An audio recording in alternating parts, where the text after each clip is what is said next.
أصدقائي الغاليين، أهلا بكم جميعا. معكم عمرو الحداد من قناة ازرع صح. طريقة بسيطة وسهلة جدا، طريقة عبقرية هتكبر بيها نبات الكرنب عندك، هتخلي نبات الكرنب حجمه يزيد للضعف في أيام قليلة جدا، هتخلي نبات الكرنب القلب يلف بسرعة جدا. فكل ده هنعرفه من خلال الفيديو بتاعنا، فبنصحك انك تتابع الفيديو للنهاية علشان تستفيد بأكبر قدر ممكن من المعلومات. ولو انت أول مرة تشوفنا مش محتاجين غير دعمك وتشجيعك لينا. اعمل سبسكرايب للقناة، فعل الجرس علشان يصلك كل جديد في عالم الزراعة من قناة ازرع صح. تعالوا نبدأ حلقتنا مع بعض.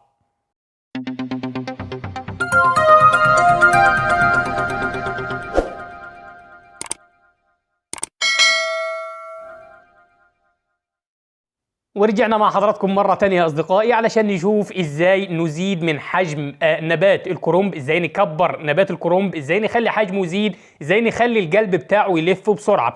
أول حاجة عايزين نعرفها يا أصدقائي إن نبات الكرنب بيحتوي على الكثير من العناصر الغذائية، يعني ليه فوائد كبيرة جدا. بيحتوي على فيتامين سي، بيحتوي على عنصر الكالسيوم والمغنيسيوم والبوتاسيوم والفوسفور، يعني نبات مفيد جدا لجسم الإنسان، فعشان كده بنحب نزرعه دايما عندنا في البيت. التربة اللي بتنجح زراعة نبات الكرنب فيها بيفضل زراعته في الأرض الرملية أو التربة الرملية عن التربة الطينية، لأن التربة الرملية تربة جيدة الصرف، تربة خفيفة خالية من الحشائش الغريبة اللي بتعيق من نمو نبات الكرنب. الموعد اللي بيتم زراعة نبات الكرنب فيه، ومش عايزين ننسى ان الموعد المناسب يعتبر عامل اساسي لنجاح زراعة النبات اللي انت هتزرعه. نبات الكرنب بيتم زراعته مرتين في السنة، بيتم زراعته في الشهر مايو ويونيو، وبيتم زراعته ايضا في شهر سبتمبر واكتوبر.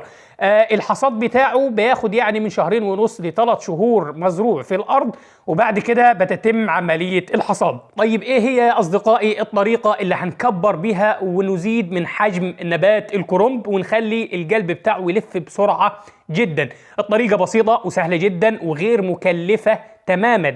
كل اللي هنعمله، هناجي بعد ما بنزرع الكرنب ويبدأ القلب ان هو يلف معانا، هناجي في فترة الصباح قبل طلوع الشمس او بعد طلوع الشمس بنص ساعة، وفي غروب الشمس اثناء غروب الشمس. يعني الطريقة دي هنعملها مرتين في اليوم او مرة واحدة في اليوم، ولكن اما في الصباح الباكر واما اثناء غروب الشمس. غير كده مش هينفع نعمل الطريقة دي نهائي.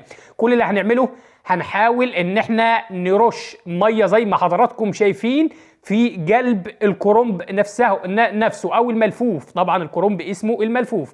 هنجي اثناء طلوع الشمس او اثناء غروب الشمس ونبدا نرش نبات الكرنب بالميه فقط بدون اي اضافات في القلب بتاعه من جوه. نرش نبات الكرنب من جوه بالميه بالكامل، ودي طريقة سهلة وبسيطة جدا. ولو الكرنب عندك ما بيلفش، هيبدأ يلف بعد هذه العملية، بعد ما نعملها مرة واثنين وثلاثة. ونحاول ان احنا نعملها كل يوم، لان بتزيد من حجم نبات الكرنب بدون اي اضافات، بدون اي كيماويات، بدون اي تسميد، بدون اي شيء. الطريقة دي سهلة وبسيطة وغير مكلفة وطبيعية وامنة تماما.